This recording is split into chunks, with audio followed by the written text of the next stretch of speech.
안 좋을 땐 좀 쉬고 그게 돈 버는 시기다라고 생각을 해서 내 생일달이 지나가야 돼. 후년은 그나마 좀 좋아져요. 그래서 내년만 잘 넘어가면 좋을 걸로 보여요. 45이 지나면서 돈을 벌어. 작년 올해 조그맣게 풀 수 있는 기회를 놓치지 말고 좀 풀고 또 점 좀 봐야지. 안녕하십니까. 네. 그래서 이제 2026년이 한 달 앞으로 다가왔습니다. 네. 네. 그래서 오늘 저희가 2026년 병원년 신년운세 한번 알아보려고 하는데요. 첫 번째로 이제 43세에서 44세가 되시는 돼지띠분들 운세 한번 알아보려고 해요. 그래서 일단 이분들 운세 알아보기에 앞서서 우리 43세라는 나이까지 우리 돼지띠분들 어떠한 인생을 좀 걸어오신 분들이 좀 많았다고 볼 수 있을까요, 선생님? 성실함 그리고 영리함으로 맞지만 근데 고생을 너무 많이 하는 사람들은 돼지띠들 중에 개생들이 고생을 되게 많이 하더라고요. 근데 이 사람들이 문제는 집안에 부모 덕이 좀 없어요. 그래서 자수성가를 해야 되는 사주고 그리고 또 인덕이 없다 그러잖아. 그러니까 열심히 고대했는데 수입이 적어. 열심히 일을 해서 내가 손에 남는 건 적은 사주 그런 사주가 있고 좀 고난하지만 좀 무뚝뚝하고 재미없는 삶을 살아. 근데 윗사람들 덕이 없어서 내가 좀 막히는 기운들이 많았지. 헤쳐나가는 게 힘들었고. 그럼 이분들 초년에서부터 내가 부모의 근을 안에서 자랐다기보다는 내가 내 걸 직접 만들어가야 되는 이런 초년과 중년의 길을 걸어오신 분들이 좀 많았던 거예요? 그럼 이분들은 선생님 성향이나 성격 특징은 좀 어떠신 분들이 좀 많다고 볼 수 있을까요? 저는 좀 착해요. 착하고 좀 융통성이 없고 눈치가 좀 없어. 그냥 좀 고단한 길이라고 했듯이 그냥 하던 거를 꾸준하게 잘하는 성실함. 이게 되게 관건인데 문제는 끼가 있어도 큰 끼를 부리지 못하는 사주. 그래서 좀 펜대를 잡고 전문직을 하면 참 좋은 사주들. 꾸준한 거에 있어서는 그래도 강점이 있으신 분들. 그러면 선생님 인간관계 속에서도 우리 돼지띠분들은 좀 그런 인간관계를 좀 지내보신 분들이 좀 많았던 걸까요?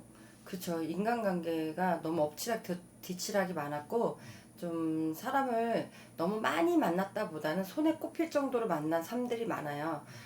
그런데 너무 잘해준 부분 때문에 내가 뒤통수를 맞고 섭섭함을 많이 견디고 산 사람들이기 때문에 사람한테 의지를 하지 말고 또 사람한테 기대를 하지 말고 살아가야 되는 사람의 특징이라고 봐.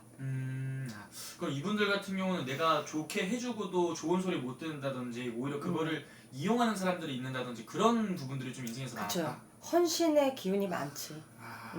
내가 뭔가를 해서 이득을 보는 것보다 헌신의 기운이 더 많기 때문에 몸만 고되다 정신만 고되다 이런 분들이 좀 많았던 것 같아요. 고생을 많이 하신 분들이 좀 많았다고 볼 수 있는 거네요, 진짜로.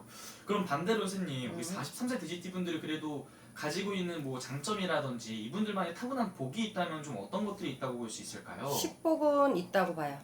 식복, 먹을 복, 입을 복, 이런 입을 복. 그리고 나 혼자 산다면 먹고 쓰는 거에는 지장이 없어. 그러나 옆에 사람 이제 식솔이 생겨 있거나 내가 가정을 꾸려.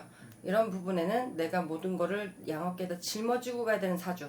그래서 새끼도 내가 키워야 되고 신랑이 있어도 내가 열심히 일을 해야 되고 이런 부분들 때문에 차라리 혼자 사는 부분이 낫다라고 보지만 혼자 사는 부분들을 보면 너무 고독해, 외로워. 그리고 또 안에 있는 식구들하고 다툼이 많아요. 내 부모하고 또 내 뭐 신랑, 뭐 배우자, 또 자식 이런 사람들이 집안 식구들하고 마음이 안 맞는 경우가 너무 많고 또 혼자 사는 사람들의 이 돼지띠들을 보면 혼자 살면서 밖에 있는 사람들하고 충돌이 너무 많아. 부딪힘이 많고 내 마음을 알아주는 사람들이 없기 때문에 고독한 삶이 좀 많이 깔려 있다. 저도 정말 많은 풍파를 겪어오신 분들이 좀 많았다. 그래서 말씀해 주신 거에서 또 되게 기억에 남는 부분이 여자인데도 불구하고 내가 남자 역할까지 한다든지 가장 역할까지 한다든지 그런 부분들도 좀 많았던 거예요. 너무 좀 뭐랄까 좀 부지런함 또 내가 성실함이 몸에 배어있는 사람들이라 내가 뭔가 남한테 피해를 안 주려는 게 너무 좀 뭐랄까 각박하다 이런 부분을 나 혼자 스스로 남의 그 피해를 감당하는 그런 착한 여린 마음 이것 때문에 사실 너무 힘들지 않을까? 그러겠네요, 진짜로. 그러면 선생님 이분들 중요한 건 이제 앞으로가 또 중요한데 일단 올 한 해를 뒤돌아본다면은 2025년은 이분들한테 좀 어떤 한 해였다고 볼 수 있을까요? 올해 고됐어. 그닥 좋진 않았을 거야. 왜냐면 뭔가 굴러가는 듯 한데 또 막히는, 그러니까 굴러가는 건 석 달이면 막히는 것도 석 달. 뭔가 좀 도찐이 개찐이 그냥 제자리 걸음 이런 부분. 그리고 또 올해부터 관제가 시작이 되던 안 좋은 게 시작이 됐다. 25년도부터 이런 부분이기 때문에 몸살려야 되는 사주들이라고 나는 봐요. 그럼 올 한해 지금 굉장히 답답했던 부분도 많았을 것 같은데 올 한해 이분들 중에서 많이 답답했던 부분이 있다면 어떤 부분이 가장 좀 이분들한테 고민거리로 좀 남았을까요? 일과 사람, 돈 다 조금씩 막혀있기 시작을 했을 거예요. 근데 문제는 내년이 더 안 좋아. 좋은 거 얘기해달라고 할 것 같아서 내가 미리 선수 치는 건데 이분들이 내년 44세가 되잖아요. 44. 그 죽을 사자가 두 개가 들어오는 해는요 엄청 안 좋아요. 누가 이제 어떤 누구에 뛰든. 그런데 하필이면 지금 삼재가 들었지. 네. 이제 들어올 삼재 또 눌삼재 내년을 맞이를 하잖아요. 근데 또 하필이면 44살에 황천살이 또 열렸어. 죽을 운이 들어와 있다고. 네. 44 공방이 들어서 내년에는 이별하고 또 하던 거가 또 바뀌어지고 이러는 운이기 때문에 손해를 엄청 많이 볼 거기 때문에 지금 많이 대비를 하고 가야 되고 마음을 굳건히 먹어야 될 걸로 보여요. 아무래도 또 삼재가 또 눌삼재로 또 들어오고 선생님의 말씀대로 이제 44세가 되면서 이제 사사수가 좀 들어오다 보니까 분명히 더 조심을 해야 되는 부분이 많다 이렇게 뭐 이렇게 말씀해 주시는 것 같은데 그럼 선생님 또 예방하자는 차원에서 내년에 미리 좀 조심을 좀 해야 되는 부분이 있다면 어떤 부분을 가장 조심을 해야 되는지. 너무 안 좋아서 조심한 거 조심이 문제가 아니라 너무 안 좋거든. 안 좋은 운에 내가 뭔가를 벌려서 또 욕심을 갖고 내가 왜 이게 안 돼서의 실망 이런 부분들이 있기 때문에 그냥 나는 이런 한마디로 그냥 이렇게 얘기해주고 싶어. 총 운으로 보면 내년까지는 죽을 운이 들어왔다. 내년까지는 무조건 잘 넘어가야 된다. 이러는 부분에 첫 번째 몸에 칼을 대는 몸이 신호를 보내는 몸이 아파야 되는 이 운이 들어왔어요. 그래서 내년엔 그거를 뿌리를 잘 찾는 것만 해도 돈 버는 거 그리고 명을 사는 거다. 또 두 번째 내가 직장 부분에서 자꾸 실직을 당하던 내가 팽을 당하던 나를 왕따를 시키던 이런 부분이 들기 때문에 내가 누구랑 싸우고 맞설라 하지 마라. 내년에 26년에 관제가 들잖아요. 그럼 롱런으로 가. 길게 관제가 먹혀. 그래서 내년은 내가 너무 이제 좀 뭐랄까 무식하게 이길라 하지 말고 좀 순탄하게 지혜롭게 넘어가는 해를 맞이를 했으면 좋겠어. 그리고 또 세 번째 금전적인 부분이 고립이 돼서 또 목이 말라.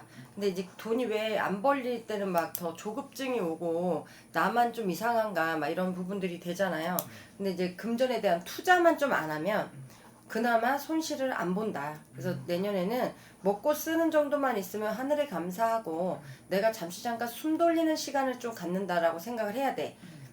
이 돼지띠 개생 사람들은요 쉬지 않고 일을 했거든. 네. 그러니까 이제 쉬는 애도 하나는 있어야 될 거 아니야. 그쵸. 뭐 100년 사면 100년 동안 일만 하려고 그래 이 사람들은. 그러니까 내년은 내가 44세에 안 좋은 거에 대한 총칼과 파편 뭐 모든 전쟁이 일어난다 생각을 하고 그런 부분에서 내가 올 한 해는 숨어서 지내면서 좀 나를 좀 가꾸는, 나를 좀 평정화를 좀 시키는, 또 나에 대한 시간을 보내는 이런 시간을 좀 갖는다면 좀 더 현명하지 않을까?